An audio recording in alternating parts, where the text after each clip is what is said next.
Bah, benar-benar tidak mau ada yang makin lebih terpuruk ke dalam dasar klasemen. Karena mereka benar-benar harus memupuk sedikit demi sedikit poin yang mereka dapatkan. Masalahnya gini, Aura kemarin sudah menelan kekalahan dan kekalahannya lumayan bisa dibilang memukul karena 2-0. Dan ini match pertama bagi RRQ. Kalau mereka kehilangan momentum di sini, jatuhnya mereka mengalami start yang lumayan buruk Momochan. Berat. Iya. Berbeda dengan di season lalu yang dimana mereka win streak. Bahkan sampai 2 minggu awal, 3 minggu bahkan lebih 3 tepatnya. minggu ya. Dan itu yang mungkin masih dicari juga nih sama Aura. Formula apa yang kira-kira nyaman untuk digunakan hingga akhirnya mereka mendapatkan poin di minggu yang pertama. Karena pada faktanya Aura sendiri pun waktu di season lalu tidak mendapatkan kemenangan di week yang pertama. Ya, tapi kelihatan memang semua tergantung dari lagi-lagi trio mid yang sudah kita lihat akhirnya muncul di game kedua dari sisi Bentar, RRQ. ini agak unik nih Ji. Dia ada Halo Kingdom Tasikmalaya. Padahal di sana lagi nobar setahu saya. Oh, halo iya. Kingdom Tasikmalaya. Lagi tur ya, lagi tur ya. Iya. Tasik itu Jawa Barat kan? Iya. Iya. Iya. Ah, lo tulisan doang lo nggak tahu Jawa Barat apa ya? Soalnya setahu saya, Itu dekat Bandung. salah satu teman saya juga lagi ada Tugas nobar di sana. nugas Iya. di sana. Tugas ya. Nah, sama ini mama juga nih. Tumben dia nggak berisik nih. Lagi di depan Mungkin, tadi tuh kayaknya. mungkin nunggu momen Ji. Ah. Game satunya lumayan intens, Halo, game Ma. 2-nya mungkin udah mendapatkan keuntungan. Kenapa nggak berisik baterai lo, Bet? Oh, masih ada, oke. Ini juga Bung Andi, jangan selamat datang Bung Andi ke ML Arena. Halo. Wah. Dan kita langsung Luar memasuki biasa. drafting phase penentuan. Siapa yang makin terperosot ke dalam dasar klasemen? Atau bahkan siapa yang udah mulai menyusun sedikit batu untuk babak selanjutnya. Nolan gak lepas dari pandangan dan jangkauan. Joy juga gak lepas dan bahkan kali ini tidak ada Ruby lagi. Iya, Dan iya. Matilda berbeda kasusnya. Berbeda kasus dengan Matilda yang tadi mungkin cukup sedikit menjengkelkan di game yang kedua. Karena mau bagaimanapun, ya siapapun lebih tepatnya mendapatkan Matilda akan mendapatkan keuntungan dari segi rotasi. Apalagi melihat potensi dari RRQ yang di first pick. Cici bisa jadi poin pick yang penting lagi bagi Don. Karena tadi Don bener-bener pegangin lini belakangnya. Dia Iya. bertanggung jawab dengan apa yang menjadi job desk utamanya. Sehingga lini belakang dari Aura tidak bisa berjalan dengan maksimal. Tapi jadi kelihatan apakah memang prioritasnya untuk EXP lane? Karena kelihatan di game pertama, Aura mereka memprioritaskan hero Pakito untuk Aran di pick sebelum banning phase yang kedua. Oh, Ya entah kenapa sekarang ya yang namanya XP laner pegang job desk yang cukup banyak. Iya banyak Jadi sih. sangat-sangat wajar kalau semua spotlight akan menuju ke arah XP laner. Iya. Mungkin di patch yang selanjutnya nih lebih tepatnya di hari Rabu besok. Ini baru nih mid laner bakal punya peran yang jauh lebih Penting. sentris. lebih ke arah prioritas. Buat ini, buat follow up si XP-nya. Iya. Karena kalau XP yang sekarang jatuhnya kan connectingnya sama roamer. Iya. Nah, mau nggak mau ke depannya nih mid laner harus bisa follow up si roamer dan XP lanernya juga. Wah, Karena saya 3-man move penasaran. nggak harus melulu jungler Momochan. Betul. Tapi melihat mereka juga kali ini udah mulai sadar kalau Kari udah sesulit itu untuk di take down. Ada baiknya ditutup. Bahkan mereka sendiri dengan posisi first pick kali ini tidak akan ada Minotaur dari Brusco. Walaupun dari tadi Profesor bilang tidak ada Purify untuk Brusco dengan Minotaurnya. Tapi malah di game yang ketiga ditutup, Prof. Kayaknya lumayan meresahkan juga dengan 2 game yang dikendalikan secara penuh. Tapi kali ini melepaskan Cloud untuk Skylar. Karena Minotaurnya di ban yang otomatis. Tanpanya Kari, tanpanya Minotaur. Ini pick yang paling benar-benar efisien. Dan bisa maksimal dari RRQ. Wah sih secara draft ya. Ya, karena ya udah nggak ada yang bisa menghentikan dengan Despair Storm. Benar. Dan Apalagi dengan true damage dari Kari. ngelepas ke arah pack sana sih yang masih terbuka juga. Bersama dengan adanya kali ini apakah makan dimanfaatkan lagi untuk prioritas ke arah Aran? Arlot dan Novaria. Iya. Arlot Novaria. Dan saat ini kondisinya kemungkinan besar kalau Arlot itu bisa di tangan dari Aran. Aku malah berpikir ini menuju ke arah Yawi. Oke. Apalagi dengan combo dari mid lanernya Novaria. Menandakan kalau nanti pick ketiganya malah bisa menuju ke arah dari Fredrin untuk Gugun. Sehingga menurutku kalau seandainya Irat mengamankan Fredrin di sini. Kayaknya bakal menjadi sebuah jawaban yang manis. Jadi hero chain CC-nya untuk Arlot bakal dihilangkan. Baru pada saat itu ketika Fredrin-nya diambil oleh RRQ, Arlott-nya bisa bergeser ke XP. Nah, masih flex ya Iya. hitungannya ya. Dengan adanya Arlott juga yang di-pick kali ini di sisi dari Aura. Tapi Irat memiliki histori yang begitu banyak yang kita tahu. Salah satu pemain yang begitu luar biasa di Philippines. Di season 10 berada di posisi ketiga, sama seperti season 11. Tapi di season ke-12 ada sedikit penurunan, berada di posisi yang keempat. Sama seperti di One Esport MPL Invitational 2022. Memang berat. Memang berat Momochan. Iya, Makin kesini memang kompetisi semakin berat. makin keras ya. Semakin keras. Kondisi udah ada Cici kali ini untuk ngebegangin lagi ke arah belakang. Don? Just in case ada tank jungler yang akan dimiliki oleh tim Aura. Sudah ada Shadow Band, Shadow Band. di sana. Kita Terhadap lihat. Bruno. Bruno. Tapi apakah akan langsung mengambil gold laner ketika sudah ada match up terhadap Cloud-nya di sana? Dan itu dia menurutku jawaban terhadap Baxia dan export yang di-ban tadi sehingga membuka potensi untuk Arlott-nya ternyata di area roamer. Ya. Seperti yang sudah kita praduga tadi. Tapi kalau seperti ini posisinya Fredrin bisa di-ban dan bahkan masih terlalu banyak hero-hero yang bisa diamankan dari kubu fase lagi di-ban yang keempat dan kelima. Oke, dengan adanya saat ini mereka sudah pegangin ke arah export. Mereka tahu. Dan kondisi saat ini juga RRQ tahu kalau dia tidak akan dikasih keleluasan beda seperti sebelumnya. Ya. Dan mungkin yang akan nge-make move kali ini yang mereka akan andalkan adalah dua sosok. Antara Don dan juga Skylar. Aku merasa satu hero yang masih terbuka seperti Lilia pun oke aja untuk diamankan oleh teman-teman dari RRQ.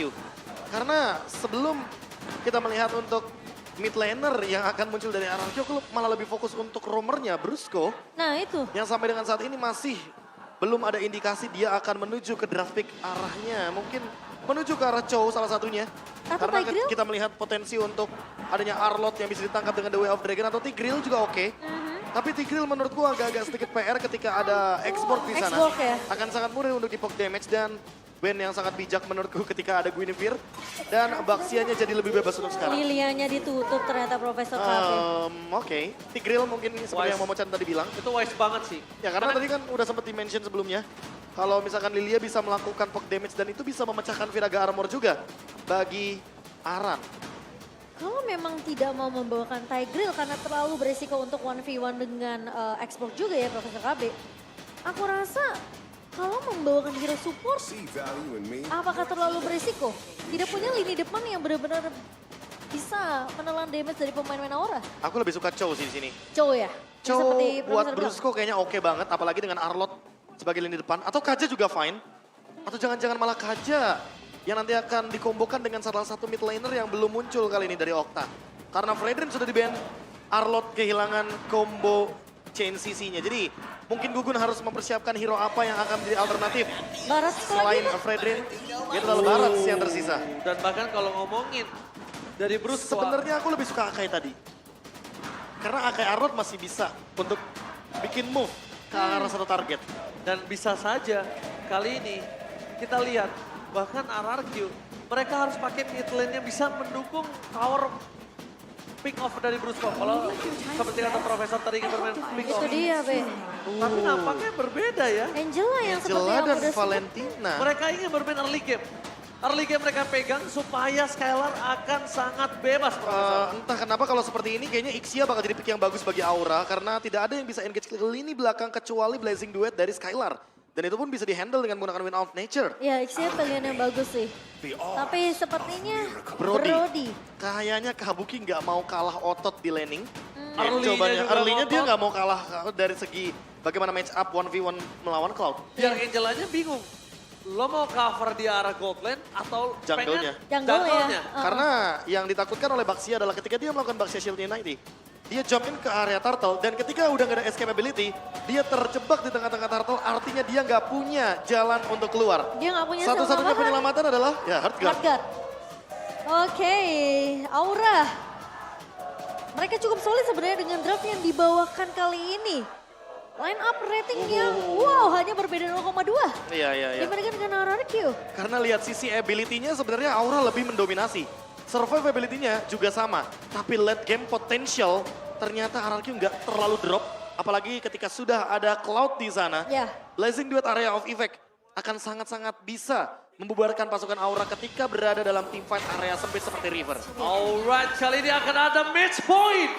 Akankah Aura berhasil mendapatkan kemenangan atau bahkan RRQ membalikan keadaan Soepel ada apa? Ada tepuk tangannya. Let's go. RRQ yang dimana mereka membawakan hero support Angela di tangan dari Brusco. So ini eksekusi penyelamatannya harus sempurna sih untuk RRQ sendiri. Seakan-akan dengan adanya Brody yang dimainkan oleh Kabuki memberikan pilihan yang sulit ke arah Brusco nantinya. Ya kalau aku sih malah melihatnya pilihan yang cukup dinamis bagi Okta juga. Dia bisa memilih ke arah Final Slash, dia bisa memilih ke arah dari Dance Welcome atau bahkan jangan-jangan dia akan Last Insanity? membuka ke arah, aku sih nggak terlalu suka Last Insanity ya karena lagi-lagi ngebadanin. Tapi ya skill dengan Astralico-nya. Jadi kayaknya bakal lebih oke untuk melakukan mapping aja. Awareness yang nanti mungkin bisa membukakan potensi agar Irat bisa lebih leluasa dengan Baxia Shield Unity-nya. Ganking power dari RRQ sangat tinggi di early game. Wah kalau dia, Jadi harus dimanfaatin sih. kalau dia bisa nge-copy ke Astraliko sih lebih bagus juga sih Profesor KB. Iya, itu opsi yang mungkin kesekian. Apalagi dengan gerakan yang kali ini lebih ofensif. Teman-teman bisa lihat sendiri apa yang terjadi dari Gugun dan juga Irat yang sama-sama rotasi ke area gold lane. Karena mereka tahu kali ini strong lane-nya ada di Kabuki dan juga Skylar. Oke, strong lane di arah gold lane. Tapi nampaknya Flicker telah dikeluarkan oleh seorang Yawi. Terperangkap di depan sana mencoba diselamatkan oleh seorang Kabuki. Tapi nampaknya Yawi yang menjadi sosok yang terkena first blood. Sedangkan begitu, Kabuki juga bahkan harus mengeluarkan Flicker yang dia miliki. Ini nggak baik untuk dia di kondisi turtle yang pertama. Dipaksa untuk menggunakan flicker di awal karena tidak akan ada Yawi. Karena berhasil untuk di pick off oleh Brusco tadi. Skylar harus mulai berhati-hati. Ingat ada corrosive strike juga di tangan dari seorang Kabuki. Yes, dan ingat ini masih terlalu jauh untuk Skylar bisa melakukan head to head dengan sosok seorang Brody. Dan bahkan di depan sana Irat diperhentikan pergerakan depan Gugun. Berhasil mendapatkan turtle, diperhatikan dan itu gerakan yang sangat manis dari sosok seorang Aran. Latih Sanity menuju ke arah belakang, fokus ke arah seorang Okta, tapi damage-nya tidak terlalu cukup dan diselamatkan oleh seorang Yawi. Meskipun begitu para pasukan dari tim RRQ mereka gak boleh memaksa maju lebih dalam lagi walaupun masih ada Don ataupun Brusco di depan sana. Wah tadi Brusco baru aja dapetin hot guard-nya di posisi memang Irat udah kelihatan low banget Profesor KB. Dan untungnya RRQ nggak melakukan overextend di area turtle tadi. Karena kalau mereka overextend atau melawan balik Aura, Kabuki udah hadir. Karena Kabuki tahu di laning, Skylar belum bisa melakukan banyak hal. Sekalipun dia mendapatkan platingan gold seal turret, tidak se-impact itu. Walaupun dia membawakan free, nggak bakal bisa maksimal. Karena ya peran untuk gerakan Skylar di laning phase adalah sebisa mungkin, sebebas mungkin tidak tumbang sama sekali. Dia benar-benar dalam keadaan yang harus bermain lebih safe, walaupun gerakannya sekarang lebih ofensif. Tapi kalau kita lihat dari segi emblemnya Aran bermain dengan Inspire, ini yang cukup unik. Ketika orang-orang sudah akan bermain dengan Firmness, atau bahkan mungkin dengan Vitality, tapi ternyata dia bermain dengan Inspire. Dia bermain dengan cooldown reduction dari emblemnya. Dan tidak melupakan bagaimana Impurage agar lebih memiliki poke damage yang nantinya menuju ke arah Irat di momentum mid game to late game. Sama seperti Brusco juga ya, membawakan Impurage kali ini. Ya. Bersama dengan adanya Bargain Hunter dan juga cooldown reduction. Lagi-lagi, uang adalah segalanya, item adalah segalanya untuk roamer. Oke, tapi nampaknya dia udah punya corruption side. Skylar akan berjalan-jalan kali ini dan bermain dengan sangat instan. Untungnya tidak bisa langsung di all in. Skylar pun udah punya Purify yang Momochan.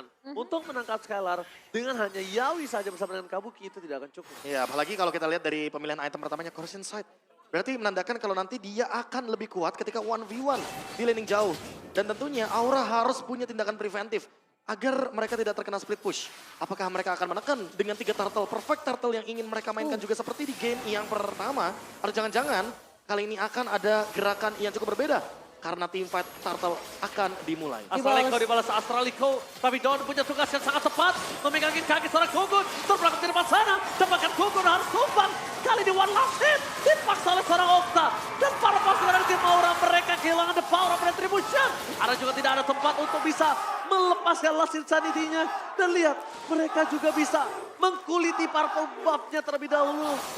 Dan abis itu kesempatan yang dimiliki Aura untuk mempertahankan turret di bottom lane bersama dengan platingnya udah tidak ada. Bahkan bisa dikulitin kali ini Momo-chan, Purple Buffet kalau Irat berani. Iya, kuncinya adalah targeting lagi ya. Ngelihat turtle pertama yang berhasil didapatkan oleh Aura, dia tahu Gugun punya Detona's Welcome, sehingga mudah sekali untuk mendinai pergerakan dari Irat. Tapi berbeda cerita ketika Dawn udah langsung meloncat ke arah Gugun dan tidak diberikan kesempatan untuk mendekati ke arah objektif turtle, Profesor KB. Ya dan ini dia game fact by aplikasi baru GoPay. Di MPL Indonesia season yang ke-12, Cloud dari Skylar ini telah di-ban sebanyak 31 kali. Buset. Bahkan di week yang kedua sampai dengan week yang kelima, Cloud dari Skylar itu selalu di-ban. Dan aku masih ingat, hanya Rebellion saja yang berani untuk membukakan Cloud dari Skylar dan mereka menemukan jawabannya juga di waktu yang bersamaan. Betul sekali. Jadi bisa kita bilang kita udah lama tidak melihat Skylar dengan Cloud-nya lagi. Jadi kali ini kita bakal menyaksikan apakah Cloud dari Skylar ketika dilepas worth it di first pick. Ini first pick loh dia, ingat. Ya, karena Aura juga pernah membawakan hal tersebut. Metode yang sama, Kabuki dengan first pick dari Cloud. Kemarin ya? Dan berhasil, kemarin bisa memberikan tekanan yang luar biasa di early game-nya. Oh ya, meskipun tidak Sama berhasil seperti Skylar sekarang, dia menekan di early game, tapi apakah penutupan gamenya akan semanis kali ini yang mungkin bisa dibawakan oleh Skylar? Karena dia masih unggul dari segi goldnya dalam keadaan yang mungkin hanya Brusco plus Skylar saja yang berada dalam keadaan ahead. Tapi plusnya 800 untuk satu tim. Sehingga Aura mau gak mau harus mencari celah dari pundi-pundi objektif fight-nya nanti di turtle yang ketiga. Iya, turtle-nya sejauh ini masih berbagi satu untuk satu. Ya tergantung dari turtle yang ketiga kali ini. Apakah Gugun akan dipegangin lagi nih kakinya sama Dawn? Nah, ini hanya poking-poking sementara saja karena mereka akan coba paksa ke arah utility yang akan coba dikeluarkan. Wow. Dan sedangkan dalam kondisi saat ini, para pasukan dari tim Aura, mereka udah mulai harus tahu gimana caranya Kabuki free hit. Free di depan sana. Dan Yeskiel beda kasusnya sama game pertama. Dia nggak akan bisa se-free game pertama. Karena Skylar bisa melakukan manuver, Skylar bisa flanking, dan Gak cuma Skylar bisa Skylar langsung loh. dive in. Dan ini dia, Dawn juga. Corrosion Sight fungsinya untuk ini. Dia akan bermain selalu dengan split push dan teamfight akan selalu dilanjutkan di area turtle. Ditambah dengan retribution yang berhasil didapatkan oleh seorang Irat. Walaupun dia termakan tapi lihat di arah top lane sana tetap menjadi pilihan utama untuk seorang Skylar. Lansir Sanity hanya mengusir saja, tidak bisa melakukan takedown. Dan bahkan para pasukan dari tim Aura mereka yang harus pulang. Meskipun begitu, satu korban jiwa dengan Tone of Memory didapatkan oleh seorang Kabuki. Dan Tapi lihat Skylar Skylar-nya. bebas banget dapetin semua apapun yang dia inginkan di arah top lane. Bebas. Dan dia sepertinya tidak akan melakukan buy one terhadap seorang Kabuki selama belum ada Win of Nature. Nah itu dia, Corrosion Sight yang tadi sudah disebut juga oleh Profesor KB ya, memainkan landing yang begitu jauh. Dan bahkan nggak butuh kehadiran dari seorang Skylar untuk melakukan kontes di area turtle karena lagi-lagi Dawn melakukan hal yang sama Profesor KB. Iya, karena combo dari Baxia Angela ini tentu sangat early banget powernya. Dan mereka harus memaksimalkan sampai dengan mungkin di Lord yang kedua nanti. Kali ini Gugun memiliki satu buah Radiant Armor, tapi apakah itu akan menjawab teamfight yang selanjutnya? Ada suara konsel gaming pun terjadi. Skylar seorang diri depan sana, jangan sampai terperangkap, tapi nampaknya menghindari. Dengan Astral Recall dari Yeskiel, kali ini agak lebih mudah dibandingkan dia dengan clean-nya. Apakah seakan-akan sudah terbaca akan ngebuka satu buah Astral Recall di sana? Sehingga dari Skylar pun tidak akan mengambil risiko meskipun terlihat ya tadi posisi dari seorang Skylar bisa aja terpick off jika memang akan dipaksakan dari si Aura. Tapi kembali lagi kali ini atasnya Skylar memberikan distraction dan fokus untuk bermain secara objektif. Golden Staff di tangan. Itu dia Golden Staff yang tadi hampir dijadikan dengan cepat. Cepet 3 loh, item sudah. 3 item Profesor Ini KB. sakit banget loh. Kabuki baru on the way menuju ke area dari Demon Hunter Sword. Sehingga membutuhkan waktu yang mungkin jauh lebih lama lagi untuk memiliki satu Win of Nature untuk Kabukinya seselamat dari Blazing Duet. Karena mau bagaimanapun damage dari Blazing Duet akan sangat-sangat instan untuk jump in clean di belakang. Apalagi dalam keadaan seperti ini, dia punya Corrosion Sight dan akan terus menekan dari segi laning top lane. Aura juga harus ngerti, kalau dia tidak boleh lengah dengan backline ya Momo-chan. Iya. Memang Angela udah pasti tidak terlihat, itu adalah template dari Angela. Tapi lihat flashing duet dari Skylar, itu yang ditakutkan. Tiba-tiba datang dari arah backline, tiba-tiba dia bisa langsung memporak-porandakan belakang. Dan sekarang tugas para pasukan dari arah Q lainnya adalah menahan sampai gimana caranya Lord ini tidak bisa didapatkan. Okta, Astralico terdeteksi. Dawn akan coba untuk memegang seorang kamu kita di depan sana. Gogon! Retribution yang sangat baik. Menangkap Dawn. Dan bahkan flanking yang terjadi dari Skylar belum bisa dilakukan. Belum bisa dimanfaatkan. Dan para pasukan dari tim Aura mereka mendapatkan keuntungan Profesor kali ini. Iya, ini salah satu momen yang sebenarnya gara-gara satu flicker dari YSKL, Jadi tim fight-nya terbagi menjadi dua dan RRQ sudah terdeteksi dari momentumnya karena mereka tidak memiliki satu hard guard. Jadi kali ini Brusco harus lebih hati-hati. Jangan sampai malah hard guard terlihat sehingga RRQ kalah kuantitas di objektif penting seperti Lord kali ini. Iya setuju sih, karena tidak memiliki banyak resources Blessing ini. to end block Skylar! Berhasil mendapatkan satu yes kill. Karena flickernya sudah trigger di arah top lane. Pada slash yang dilakukan. Yawi terperangkap tapi nampaknya Yawi akan menjadi korban kedua. Aran, dimakan Vira Garbo tidak bisa bertahan dengan cukup lama. Laset Sandete for defensive untuk membawa Kabuki pulang menuju ke arah belakang. Tapi Don masih mau lebih. Masih mendapatkan double kill. Oh my god, Aran tersisa seorang diri. Skylar dengan cloud-nya defense 31 kali bukan tanpa alasan. Wah, dan bahkan Ini lihat tempo dipaksa permainannya Profesor KB. Dipaksa, mereka masih pegang kendali temponya. Karena mereka tahu Aran tidak akan bisa untuk melakukan clear wave dengan cepat. Dan mereka ingin mendapatkan base turret di area mid lane agar nantinya mereka nggak perlu repot-repot untuk melakukan clear di area mid lane. Ini dia, hero power dari Skylar.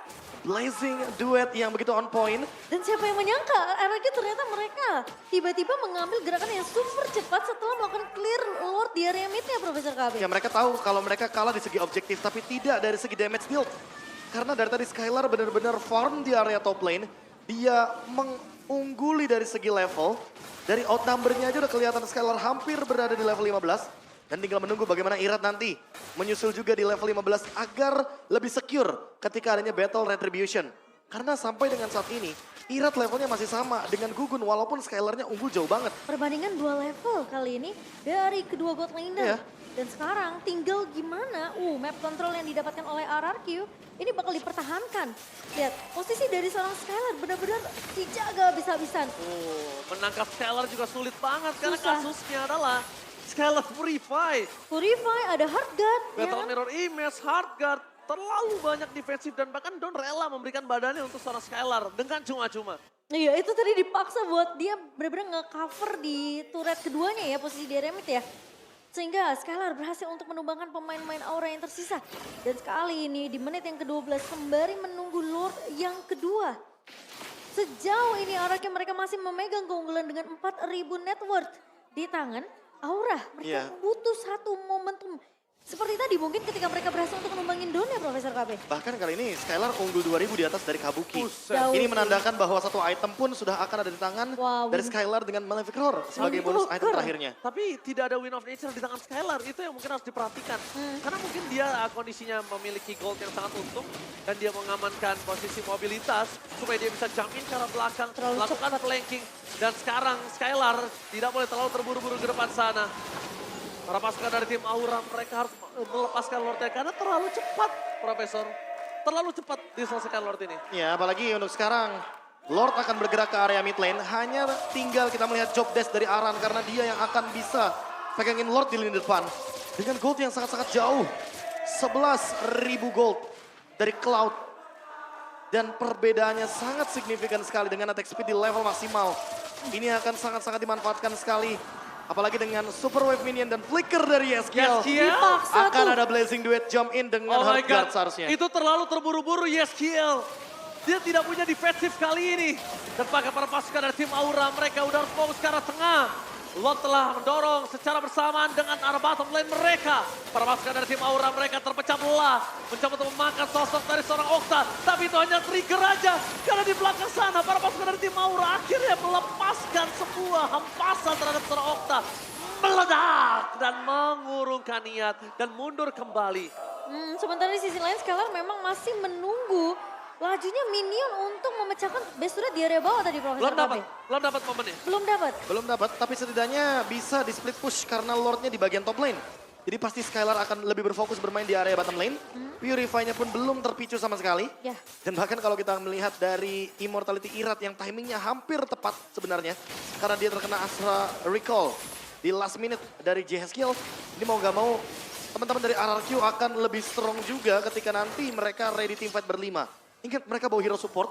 Jadi kalau misalkan Okta dalam keadaan down seperti tadi, kayaknya mereka harus benar-benar meninggalkan objektif yang ada dan membiarkan Skylar tetap farming agar goldnya tetap lead sampai dengan mungkin di menit-menit selanjutnya. Ini udah cukup menurut gua farming Skylar. Dan menurut gue Okta tinggal menjaga positioningnya. Dia tidak bisa membuka seperti badan seperti tadi Profesor. Aha. Karena satu saja tumbang. Bahkan dengan ada load yang mereka miliki dengan owning 4.000 gold. Ini juga masih bisa ditangkap. Jadi tugasnya Irat sama Don aja nggak sih? Jadi akan sia-sia nanti hardcut untuk melindungi Okta Iya. yang harusnya untuk Skylar. Ya, atau Betul. jangan-jangan dia akan bermain dengan final slash aja. Siapapun yang mungkin berada dalam keadaan offside akan Iya. langsung dia pick off. dengan Langsung cepat. diserok. Iya. Mungkin itu the best yang dimiliki dan bahkan kali ini lihat full item tanpa adanya sepatu. Nyeker gaming. Nyeker gaming, tapi ada win of nature juga tentunya yang akan menjadi penyelamat bagi masing-masing gold laner. Namun bedanya untuk sekarang fokus kita mungkin akan menuju kepada roamernya. Dari mana mungkin dari Yawi akan menuju ke arah immortality, tapi menurutku masih terlalu jauh di depan sana dan Don. Oke, lihat Don terbelakang di depan sana. Tapi lihat perpasukan dari tim Aura. Mereka masih belakang ada Blade dua from Skylar.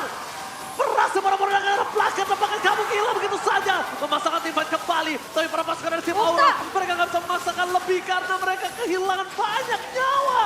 Bahkan Gugun harus menjadi korban keganasan para pasukan dari tim Barakyo. Teriakan habisin di dalam MPL Arena udah berkumandang. Dan